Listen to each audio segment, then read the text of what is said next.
নমস্কার বন্ধুরা, সবাইকে স্বাগত জানিয়ে আজকে আমি ভিডিও শুরু করছি। আজ হলো সানডের স্পেশাল মেনু বানাবো চিকেন কষা, তার সাথে ভেজ ফ্রাইড রাইস। দেখুন চিকেনটাকে ভালো করে ধুয়ে নিয়েছি, আর এদিকে মশলা নিয়েছি পেঁয়াজ কুচনো, টমেটো, আদা, রসুন, কাঁচা লঙ্কা।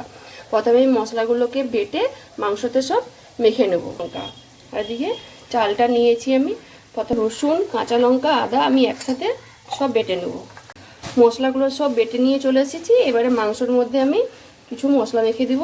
দেখুন আদা, রসুন, কাঁচা লঙ্কা বাটাটা দিয়ে দেবো, হাফ পেঁয়াজ কুচনো, আর হাফ পেঁয়াজ আমি বেটে নিয়েছিলাম, 1 চামচ 2 চামচ মতো হলুদ গুঁড়ো, আর নুন পরিমাণ মতো নুনটা দিয়ে দেবো, আর সরষের তেল। ভালো করে মাংসটা আমি মেখে কিছুক্ষণ রেখে দেবো। মাংসটা ভালো করে মেখে নিয়েছি, আমি একটা ঢাকা দিয়ে রেখে দেবো। এবারে ভেজ ফ্রাইড রাইসের জন্য চালটা আমি সিদ্ধ করে নিই, সেই জন্য আমি জলটা গরম করে নিয়েছি। এবারে চালটা ধুয়ে নিয়েছি, দিয়ে দেবো গোটা গরম মশলা, এলাচ, লবঙ্গ, দারুচিনি, আর একটু সাদা তেল, আর পরিমাণ মতো নুন। ভালো করে আমি চালটা সিদ্ধ করে নেব। ফ্রাইড রাইসের জন্য সবজিগুলো ভেজে নেবো, তাই জন্য দেখুন তেল গরম করে নিয়েছি। ফোড়ন দিয়ে দেবো গোটা গরম মশলা, এলাচ, লবঙ্গ, দারুচিনি, আর গোলমরিচ। এবার আমি একটা একটা সবজি দিয়ে দেবো। দেখুন গাজর, বিনস আর ক্যাপসিকাম কেটে নিয়েছি। প্রথমে গাজরটা দিয়ে দেবো। গাজরটা হালকা ভেজে নিয়েছি। এবারে দিয়ে দেবো আমি ক্যাপসিকাম আর বিনস। পরিমাণ মতো আমি নুন দিয়ে দেবো। ভালো করে সব সবজিগুলো আমি ভেজে নেব। সবজিটা কিন্তু সব ভাজা ভাজা হয়ে গেছে। এবার আমি জায়গাতে ঢেলে নেব। এবার কড়ার মধ্যে আমি 1 চামচ ঘি দিয়ে দেবো।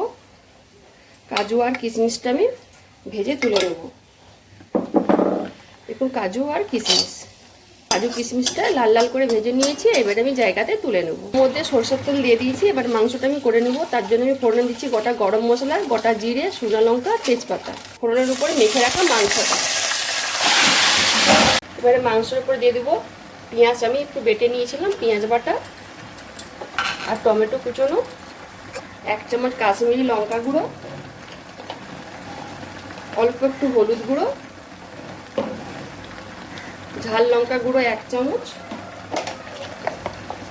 জিরে গুঁড়ো 1 চামচ, ধনে গুঁড়ো 1 চামচ, 1 চামচ চিকেন মশলা গুঁড়ো, আর আগে থেকে আলুগুলো আমি ভেজে নিয়েছিলাম সব দিয়ে দেবো। মাংসটা আমার সুন্দরভাবে কষানো হয়ে গেছে। সাইড থেকে তেল ছাড়তেও শুরু করে দিয়েছে। উপর থেকে মশলা ধোয়া অল্প জল দিয়ে দেবো আমি। দিয়ে আমি চাপা দিয়ে ভালো করে আমি সিদ্ধ করে মাংসটা ওদিকে হতে থাক। এবারে ফ্রাইড রাইসের চালটার সাথে আমি সব সবজিগুলো মিশিয়ে নিব। দেখুন খুব সহজ পদ্ধতিতে দেখুন সব সবজিগুলো আমি একসাথে দিয়ে দেবো।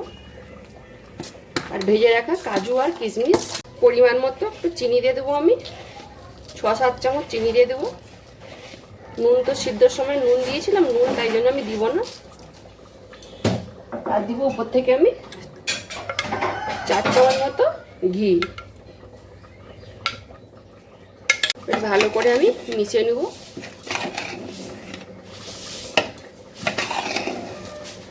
দেখুন কোনো ঝামেলা নেই, খুব সহজ পদ্ধতিতে এইভাবে আপনারা বানাবেন, তাড়াতাড়ি হয়ে যাবে। উপর থেকে আমি অল্প একটু গরম মশলা গুঁড়ো দিয়ে দিব। আমার ভেজ ফ্রাইড রাইস কিন্তু তৈরি হয়ে গেছে। এদিকে দেখুন আমার চিকেন কষাটাও কিন্তু হয়ে গেছে। উপর থেকে গরম মশলা গুঁড়ো দিয়ে দেবো, আর দিব ধনেপাতা কুচনো। ভালো করে মিশিয়ে নামিয়ে নিয়ে আমি খাবারটা বেড়ে নেব। খাবারটা আমি প্লেটে বেড়ে নিয়েছি। আর দেখলেন তো বন্ধুরা ভেজ ফ্রাইড রাইসটা আমি কিভাবে বানালাম। খুব কম সময়ও লাগে আর ঝামেলাও কম লাগে। তার সাথে আমি চিকেন কষা করে নিয়েছি। আর যদি দুটা রেসিপি যদি আজকে ভালো লেগে থাকে তাহলে অবশ্যই একবার বাড়িতে বানিয়ে খাবেন, আর আমাকে কমেন্টে জানাবেন। যেসব বন্ধুরা ইউটিউব চ্যানেল থেকে দেখছেন তারা সাবস্ক্রাইব করে দিবেন, যারা ফেসবুক থেকে দেখছেন তারা ফলো করে দিবেন। সবাই ভালো থাকুন, সুস্থ থাকুন।